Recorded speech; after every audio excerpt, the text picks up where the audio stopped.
ममता बनर्जी के राज में युवाओं का भरोसा सरकार पर दिन पर दिन कम होते जा रहा है। कोई भी नौकरी पाने के लिए सिफारिश और पिताजी का एमएलए या काउंसलर चेयरमैन होना ज़रूरी हो गया है। ममता बनर्जी हमेशा से नौजवानों के साथ, युवाओं के साथ खिलवाड़ करती आ रही हैं, नया कुछ नहीं है। और ये बार बार परीक्षा तल इसलिए रहा है क्योंकि बहुत सारा मामला कोर्ट में विचाराधीन है। इस बात का डर ममता बनर्जी को सता रहा है, इसलिए वो बार बार टाल रही हैं। यहाँ ना योग्यता ना सिस्टम, यहाँ पर एक ही सिस्टम चलता है, वो है ममता दीदी का। तो सभी को पता है, काबिलियत तो जेब में घूमता है और कैश ओपन कार के अंदर में घूमता है। नौकरी काबिलियत से, कैश से मिलने को तो रहा, बोल दिया आप काबिलियत तो यहाँ कोई मतलब ही नहीं है। कैश आपके पास है तो आप यहाँ बंगाल में ऐश कर सकते हैं। ममता बनर्जी का एक ही धारणा है कि पैसा दो, नौकरी ले जाओ, जिसके एवज में अभी भी आपने देखा कि 26,000 नौकरी कैंसिल हुआ है। स्कूल भर्ती घोटाले के लेके जो है फिर से तो उनको टिकट दे दिया गया जो घोटाले किए थे। जितने भी उनके हैं चावल चोर, स्कूल भर्ती घोटाले, सभी जितने हैं फिर एमएलए में फिर से उनके पार्टी से टिकट लेकर खड़े हैं। एकदम बिल्कुल सही है। जब ममता बनर्जी 1500 दे रही है अभी, उसमें क्या होने वाला? कुछ नहीं होने वाला है। युवा को क्या मिलेगा? एक दिन का वो तो खर्चा है। 3000 देगा तो कुछ अच्छा काम करेंगे, उससे आपका कॉम्पिटिटिव एग्जाम के लिए पढ़ाई लिखाई भी करेंगे वो लोग, और भी कंप्यूटर क्लास भी ज्वाइन कर सकते हैं। 3000 में हो ही सकता है। हिंसा नहीं होती, स्पॉन्सर्ड हिंसा है, सरकार करवाती है। सरकार स्कूलों में, कॉलेजों में जिस तरह के राजनीतिक परिवेश को एंट्री करवाई है, उसका नतीजा है कि विश्वविद्यालय में झमेला हो रहा है। ममता बनर्जी के शासन आने के बाद इसलिए शिक्षा में राजनीतिक बढ़ गया क्योंकि शिक्षा कमाई का जरिया बन गया ममता बनर्जी के लिए। कॉलेज में एडमिशन करने के लिए मोटे मोटे पैसे मिले रहे हैं छात्र नेता, और देखिएगा 35 साल 40 साल की उम्र में हो कभी वो कॉलेज में पढ़े रहते हैं, विश्वविद्यालय में पढ़े रहते हैं, सिर्फ और सिर्फ पैसे का धंधा करने के लिए। नरेंद्र मोदी ने जो वादा किया है वो बिल्कुल सही है और उसको धरातल पर लाएंगे। और पश्चिम बंगाल में जो परिस्थिति है, सरकार अगर बदल गई और सिस्टम से अगर सिलेक्शन हुआ तो करोड़ों लोगों को रोज़गार मिलेगा, बंद मिल फैक्ट्रियां खुलेंगी और नौजवानों को रोज़गार का जो व्यवस्था है वो ज़रूर होगा। भारतीय जनता पार्टी पश्चिम बंगाल में युवा सम्मान जो दिया है उसके बारे में क्या कहना चाहिए? देखिए, भारतीय जनता पार्टी इसलिए ये संकल्प पत्र लाया है युवाओं को सम्मान के लिए कि ममता बनर्जी के राज में युवाओं का भरोसा सरकार पर दिन कम होते जा रहा है।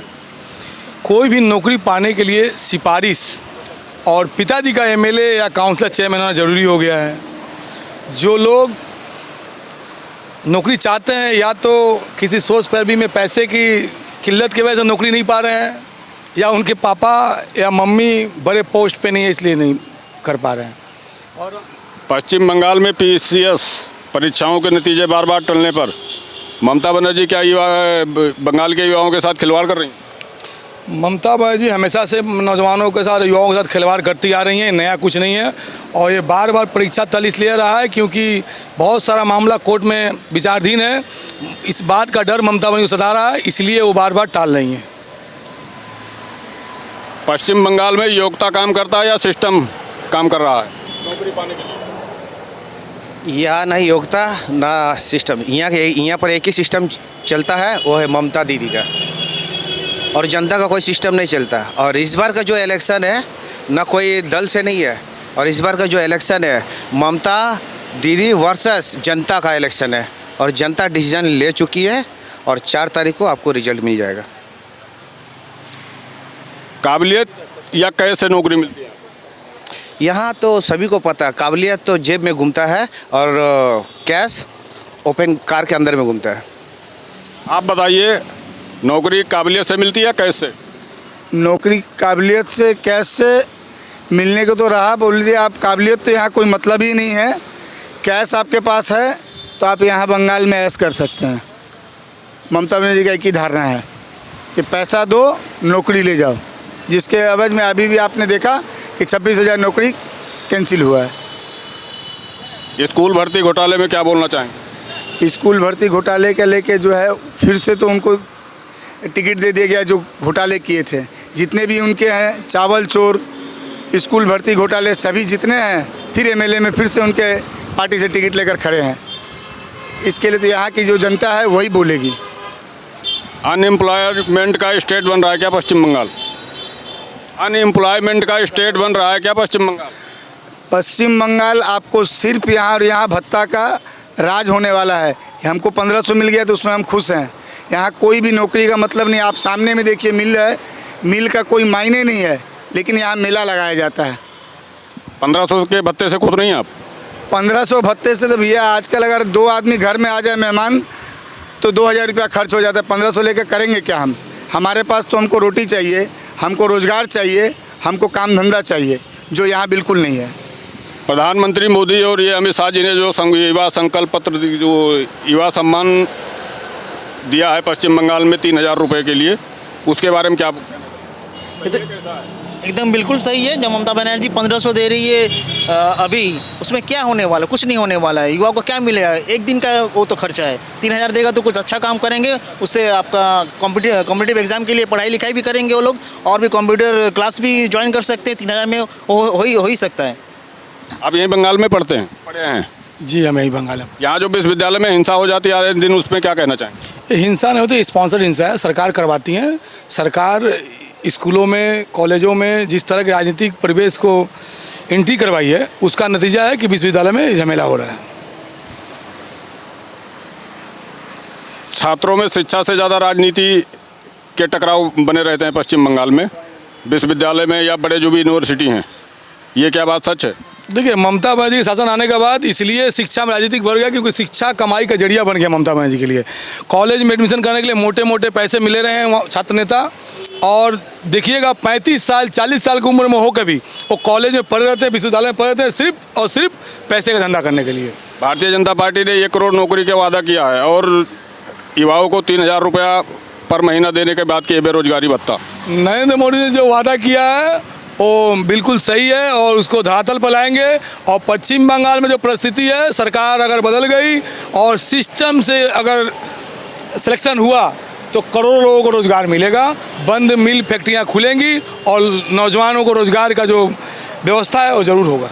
1500 रुपये आप लोग भत्ता मानने की नहीं लेंगे, लेकिन 3000 रुपया तो वही भारतीय जनता पार्टी भत्ता देने की बात कर रही है। आप लोग गलत समझ रहे हैं। 3000 बच्चा सिर्फ सम्मान निधि है बच्चों को तैयारी करने के लिए। जैसे जैसे रोजगार बढ़ता जाएगा, ये 3000 रुपये वाला सिस्टम भत्ता से हटकर हम लोग नौकरी की तरफ जाएंगे, रोजगार की तरफ जाएंगे। भत्ता के चक्कर में भारतीय जनता पार्टी नहीं रहती है और न रहेगी। ये ममता बनर्जी 1500 दे रही है तो बेरोजगारी भत्ता है, बीजेपी ने भी 3000 रुपये भत्ता के लिए बोला है, तो इनमें दोनों में फ़र्क क्या है? फ़र्क यही है कि 3000 रुपया हम युवाओं को सम्मान के लिए दे रहे हैं, हम लोग भत्ता नहीं दे रहे। कारण यह है कि हमारे श्री नरेंद्र मोदी जी ने कहा है कि जैसे जैसे नौकरी का अवसर आता जाएगा, ये 3000 रुपया जिनको मिल रहा है आहिस्ता आहिस्ता बंद होकर 30,000 25,000 सैलरी में बदल जाएगा। ये डिग्री लेकर बंगाल में बेरोजगार रहना का युवाओं का? देखिए, डिग्री लेकर भी बंगाल में बेरोजगार रहना, ये तो यहाँ की शासन प्रशासन और सरकार को निष्क्रिय घोषित करती है। क्योंकि जिस शासन में बेरोजगारी के लिए बीटेक, एमटेक जैसे, बीएड जैसे छात्र अपने डिग्री लेकर जाएं, ये तो बहुत ही शर्मनाक बात है। क्या टैलेंट छोड़ रहा है बंगाल? जो टैलेंट लोग हैं वो बंगाल छोड़ रहे हैं क्या? देखिए, टैलेंट तो कूट कूट कर भरा है बंगाल में पुराने समय से, लेकिन जब टैलेंट की कदर नहीं होगी, जहां टैलेंट के जगह पर कैश को तरजीह दी जाएगी, तो वहां पर टैलेंट तो धूमिल होगा ही, वो बंगाल को छोड़कर जाएगा। और बंगाल जो पहले सोचता था, आज बाद में सोच रहा है, ये उसी टैलेंट को दबाने का नतीजा है। ममता बनर्जी बयान देती है कि बीजेपी वाला जो है वो कोबरा सांप है, इसको बंगाल में नहीं घुसने दें। इसलिए दीदी कहती हैं कोबरा सांप है कि देखिए, जहर तो इनमें भरा पड़ा है, इसलिए कह रही हैं कि जो जैसा रहता है वैसा ही सोच रखता है। माननीय मुख्यमंत्री जी बिल्कुल उसी तरीके से बंगाल के लोगों के बारे में भी सोच रही हैं। भारतीय जनता पार्टी के स्थानीय नेता क्या कहीं और से आए हैं? वो इसी बंगाल की धरती पर जन्मे हैं और उनको ये बहिरागतों का नारा लगाकर उनको बहिरागतों कह रही हैं। बताइए, ये कितनी शर्मनाक बात है कि बंगाल के लड़के को, बंगाल की लड़कियों को बहिरागत कहा जा रहा है। बीजेपी शासित प्रदेशों से अगर बंगाल की तुलना किया जाए तो किस प्रदेश से आप करेंगे? जी उत्तर प्रदेश से तो कतई नहीं करेंगे, क्योंकि वो अत्यंत विकसित है और पश्चिम बंगाल आज उस स्थिति पर चला आया है कि इसकी तुलना न के बराबर किसी स्टेट से की जा सकती है। इसका तुलना ही नहीं किया जा सकता, ऐसी बदहाल स्थिति में इसको पहुंचा दिया गया है। ममता बनर्जी के 10 साल बीत गए, मतलब 15 साल बीत गए, कुछ रोजगार नौकरी इसके कुछ हालात बदले नहीं बदले? हालात बदले नहीं हैं, हालात बिगड़े हैं। जो कुछ भी था वो भी समाप्त होते चला जा रहा है। यहाँ पे आपको पता होना चाहिए कि अभी भी 7 से 8 हज़ार सिर्फ छोटी सी जो कंपनियाँ हैं, जैसे ऑफिस टाइप का था, वो सारा बंद हो चुका है। और मिल फैक्ट्री कितना बंद हुआ है उसका कोई गिनती नहीं है। स्थिति ऐसी है कि आने वाला अगर इस बार अगर किसी कारणवश अगर ममता बनर्जी रिपीट करती हैं तो यहाँ पे रहना समझ लीजिए कि अपने आप को भूखा मारने का बराबर होगा। भाजपा का विश्वास पत्र या दीदी का जो वो इश्तहार, किस पे विश्वास? भाजपा का विश्वास पत्र जो है, जो हाँ नहीं सर, इश्तेहार क्या, वो तो हर इलेक्शन का आगे इश्तेहार रेडी करके रखती है, बोलती है, लेकिन उस पर कोई काम नहीं होता है। हम लोग को हमारे मोदी जी पर पूरा विश्वास है और उनका गारंटी तो आप जानते ही हैं कैसा है, पूरा इंडिया देख रहा है। हम लोग को मोदी जी का इश्तेहार का ऊपर ही भरोसा है। मोदी के ऊपर आप लोग इतना भरोसा क्यों करते हैं? मोदी ने बंगाल को क्या दे दिया या देश को क्या? ममता बनर्जी कहती है देश बर्बाद हो रहा है, मोदी को बंगाल नहीं आना चाहिए, दिल्ली संभालना चाहिए, बंगाल आने की कोई ज़रूरत नहीं। आप ये ममता बनर्जी से पूछिएगा, यही बात आप ममता बनर्जी से पूछिए। पूरा विश्व देख रहा है मोदी जी को, सब कोई मानता है कि वो वर्ल्ड का लीडर है, नंबर 1 लीडर है। और ममता बनर्जी जो कि बंगाली लोग का नाक काट के रख दिए, बंगाल का एकदम बदहालत करके रख दिए। देखिए आपका सामने मिल पड़ा हुआ है, यहाँ मेला लगता है, मिल में हज़ारों आदमी काम करते थे। अभी ये एक तो मिल है सामने और एक CSC है, वो भी बंद पड़ा हुआ है। और दूसरा जहाँ अब हमारे बीजेपी का राज्य चलता है, वहाँ पर देखिए आप कितना डेवलप हो गया है। हमारे बंगाल देखिए दिन के दिन एकदम बुरा हालत एकदम ख़राब होते जा रहा है। दीदी ने एक बयान दिया पर कल कि मैं एक होटल में रुकी और उस होटल में मेरे पास कपड़े बदलने के लिए साड़ी नहीं थी, तो मैंने होटल वाले से साड़ी बोला तो उसने मेरे को साड़ी दिया। जो मैं साड़ी पहनती हूँ ऐसा साड़ी कहीं नहीं मिलेगा। दीदी जो बोलती हैं, जब भी मुंह खोलती हैं झूठ बोलती हैं, झूठ के अलावा उन कुछ नहीं है। दीदी के राज में उनके पार्षद कोई भी 20 लाख के नीचे गाड़ी पे नहीं चलता है। तो जिनके पार्टी के पार्षद, जिनका काम है सफाई देखना, लोगों को छोटी मोटी ज़रूरतों देखना, उनका जब ये हाल है तो दीदी जो बोल रही है समझ लीजिए नाटक है। बंगाल के युवाओं को रोजगार मिल रहा है? যতদিন এই তৃণমূল সরকার থাকবে বাংলার কোনো কিচ্ছু পাবে না। যতদিন তৃণমূল সরকার থাকবে বাংলার কোনো যুবকের কিচ্ছু হবে না। আর চাকরি পেতে গেলে এখানে টাকা দিতে হয়, কাটমানি দিতে হয়, শিক্ষার জন্য এখানে সব কিছু পয়সা দিয়ে কিনতে হয়। পয়সা ছাড়া ওয়েস্ট বেঙ্গলে কিছু হয় না। আগামী দিনে যতক্ষণ এরা আছে কিচ্ছু হবেও না। ममता बनर्जी सरकार में 10 साल से ज़्यादा हो गए, शिक्षा रोजगार में कुछ परिवर्तन दिखा आपको? হয়েছে তো, শিক্ষার জন্য পয়সা দিতে হয়, চাকরির জন্য পয়সা দিতে হয়, স্কুল বন্ধ। তারপরে দেখুন আপনি আরজি করে ঘটনা দেখুন, আরজি করে ঘটনাটা দেখুন কি হলো। दीदी ने तो बोल दिया महिलाओं को रात को 8 बजे बाद नहीं निकलना। দিদি তো উনি জানেন না উনি কী বলছেন। উনি নিজে একজন মহিলা হয়ে বলছে মহিলাদের রাত্রে 8টার পর বেরোবে না। তাহলে ভাবুন প্রশাসন কতটা দুর্বল, কতটা খারাপ। উনি নিজে প্রশাসনিক দায়িত্ব থেকে উনি বলছে মহিলাদের 8টার পর বেরোতে দেবেন না। थोड़ा हिंदी में बता पाएंगे? वो खुद महिला है एक, वो खुद बोल रहे हैं महिला को 8 बजे निकलना ज़रूरी नहीं समझते वो लोग। खुद महिला मुख्यमंत्री है, खुद प्रशासन के प्रधान है। ये होने के बावजूद भी वो बोल रहे हैं कि महिला को 8 बजे के बाद निकलना नहीं चाहिए। बाकी जो भी बीजेपी का सरकार है, जहाँ पे बीजेपी का गवर्नमेंट है, जो भी स्टेट में, वहाँ पे देखिए ऐसा कुछ बात होता है? कोई भी सीएम कुछ बोलता है ऐसा? अच्छा, बीजेपी क्यों आना चाहिए?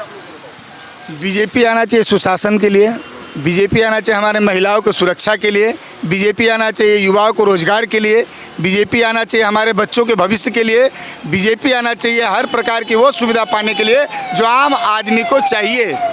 स्वास्थ्य, शिक्षा, कमाई, हर प्रकार की सुरक्षा और हर प्रकार के काम धंधे के कारण के लिए बीजेपी को आना ही चाहिए। ममता दीदी बोलती हैं सबसे ज़्यादा क्राइम उत्तर प्रदेश, राजस्थान, इन सब जगहों पे होता है जहाँ बीजेपी शासित प्रदेश है। माफियाओं को मिट्टी में मिलाने का काम श्री हमारे योगी जी महाराज करते हैं, ये ममता जी को मालूम होना चाहिए। वहाँ क्राइम 0 पे आ गया है। आज के दौर में आपको पता होना चाहिए, वहाँ पे महिलाओं को एक ऐप दिया गया है जिसके माध्यम से वो अगर रात में किसी प्रकार से घर से निकलती हैं, उस ऐप को वो ओपन करके सामने जो नज़दीकी थाना है वहाँ पे वो अपने आप को अलर्ट करती हैं और वो थाना उनको ट्रैकिंग करके घर पे पहुँचाता है। ये है उत्तर प्रदेश।